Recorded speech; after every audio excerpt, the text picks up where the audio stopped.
Again folks, how's all doing? Welcome to part 2 of getting this old Hornby Gordon back in action. Just before I look at the locomotive, I just want to clarify why I've decided to use this motor and not the 5-pole motor. I don't think I made it entirely clear in the first video. The problem is that although this will fit in there, I can't use these wheels with these gears. They're a different size. The wheels that were originally on this 5-pole motor have much smaller gears mounted onto the wheels.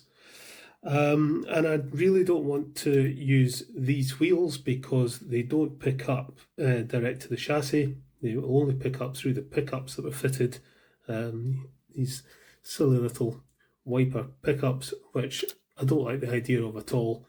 So no, I've decided not to use this and just go with the 3-pole. I think this will work absolutely fine. Right, let's get a look at this. So we've got some bent rods here, in particular this crank. It's been squished inwards. We've got some fluffage to deal with. There's a broken wire here that should connect to the drawbar. Probably can't see, but some of the pickups aren't touching the wheels. So let's remove the body. Screw comes out. That should then lift out. So that wire needs to be soldered into there. Other than that, I think this should be reasonably straightforward. It's just going to be the usual straighten out the pickups, straighten out the rods, clean it up, re-lubricate, and it should be okay. Fingers crossed. We'll see what's underneath this underframe. Undo the rear bogie, which is attached by wires at the moment. And we'll get these 2 screws out. Sprung contact washer there. Release these wires from all this black tack. Oh, yuck. Right, okay. Now, lift that off. And that's good. The pickups come with it. Makes it all a bit easier. So the pickups and underframes all one unit, and they seem to be in pretty good condition. They're quite often worn, but no, these are fine, just need a clean up and bent out a little bit. The axles all need to be defluffed, the rear one's sprung. Let's sort this out first of all. Are these going to... Ooh, these are well stuck in. The brass bearings are fixed solid into the chassis. Normally they come out easy, but those are stuck solid. I think we'll just clean the axles when they're in situ and put some fresh oil on. So we'll just need to painstakingly pick out all the fluff. We'll give them a scoosh. Brush out with a manky brush. That's better. I'm just wondering if there's a wee touch of mazic rot in the chassis block that's locked in those bearings. Right, okay. Let's brush out these rods. Just get rid of some of the fluff. I think the rods seem okay on this side. It's just this side that's been yeah, this bit's actually out of the motion bracket. Get this back into the motion bracket. Like that. You can maybe see how this crank's been bent in, but it also looks a bit out of shape on there. So I think I'm going to take this off and have a go at it with the pliers. That's on there, undo that.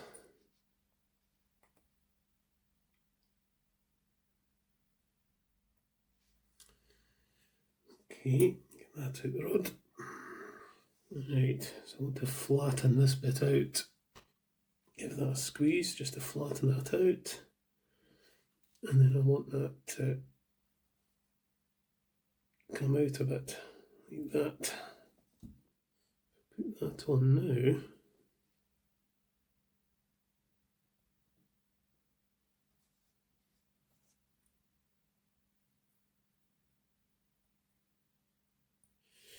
Just make a slight adjustment to that rod. It's a bit bent. There we go, that looks a bit healthier.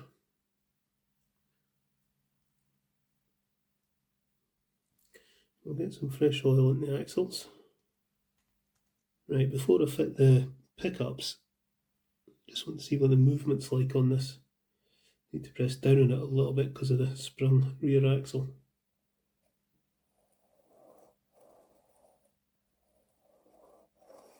Seems okay. Alright, let's clean this up. Need to do this kind of carefully because you don't want to damage the pickups. It's tempting just to go firing in with a brush, but need to be careful. I'll just have a manual pick out first. Keep meaning to get some air dusters, but I don't know how well they would work in some of this because of the dust kind of oily and sticky. Right, okay, I'll get the brush into this now.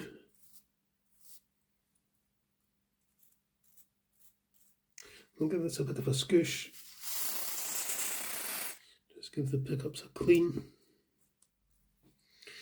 There we go. And we'll give them all a wee bit of a bend outwards, not too much, because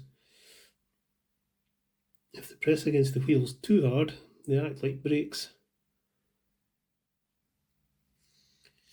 Right, try that.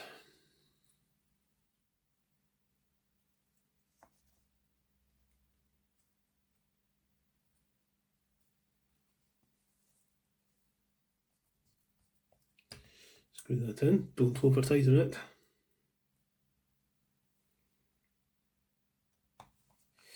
Now, we want that wire to go there, that wire to go there. Contacts in this drawbar have been well and truly mangled. We'll see if I can sort them out. That's a bit more how I want it to be. Now I need to solder this wire onto there.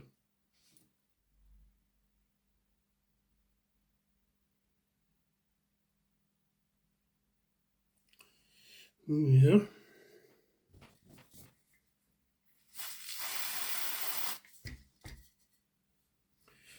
We'll give the wheels a clean. Surprisingly, the wheels are pretty clean actually. Not bad at all. Right, we'll get some oil to all the linkages. I think we can see if this will work. Right, moment of truth. Is this going to run? Yeah.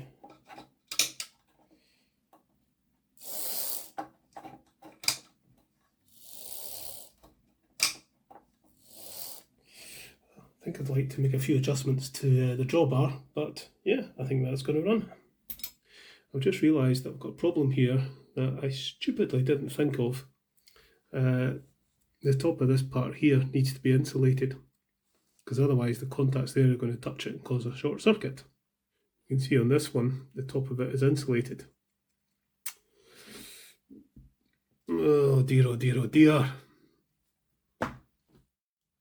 Okay, so with a bit of cursing and swearing, I've managed to swap out the tender hook with this one, with the little insulated part. Initially I didn't think this would fit,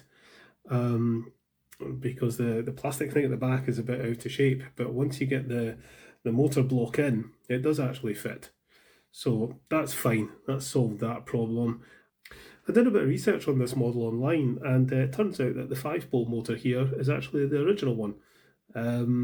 Yeah, this had this 5-pole motor. So I rigged it up, gave it a service, put the pickups back on it, and installed it into there off camera. And yeah, it works, but it makes a horrible noise, as these 5-pole ring fields tend to. They make a horrible whining sound that I really, really don't like. So I'm just going to stick with the 3-pole, even though it's got the green wheels. It works, and I think it'll work a lot more reliably than that thing with all its little pickups that are going to get out of place, caught in the gears, stop making contact, and even when it does work, it makes a horrible whining sound, which I really can't abide. So I think we're done. Let's just get this on the test track. Here we go.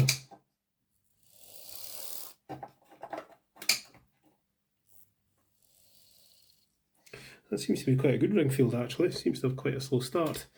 What am I doing? Oh right, body.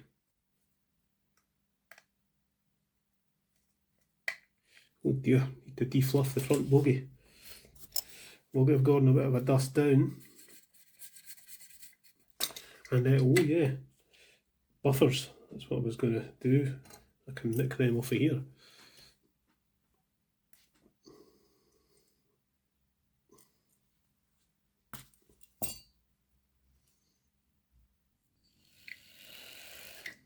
Alright, let's go and pull Gordon out of the shed. Okay then, let's bring out Gordon.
Well, there we go. Gordon runs again. Yeah, I had a feeling that was going to be a bit of a fiddle. When you're given a locomotive in a state of disrepair like that, it's never a case of simply just putting it back together. The 5-pole motor that would have been in this model originally is really a daft design that, in my opinion, belongs where it now rests in one of my scrap boxes. It's a stupid design with feeble wiper pickups that'll probably fail, and having pickups on wheels with traction tyres is beyond daft. I know some people say that the wheels collect current via the flanges, but they don't do so consistently, so they're pretty much pointless. Also, yet again, I found that the Hornby 5-pole ring field makes a horrible whining noise that I really can't be doing with. I'm really not a fan of the Hornby 5-pole ring field at all. So thankfully I managed to fit the 3-pole motor after a bit of a faff and fiddle with the fitting of the drawbar hook on the tender, and me forgetting that there needs to be an insulated part, but it works, and this now actually runs pretty well considering. Pity about the green wheels, but as you can see it's not really noticeable. So I hope Margaret will be happy to have her Gordon in working order again. I shall get him packed up and sent home, and I'll catch you later, folks.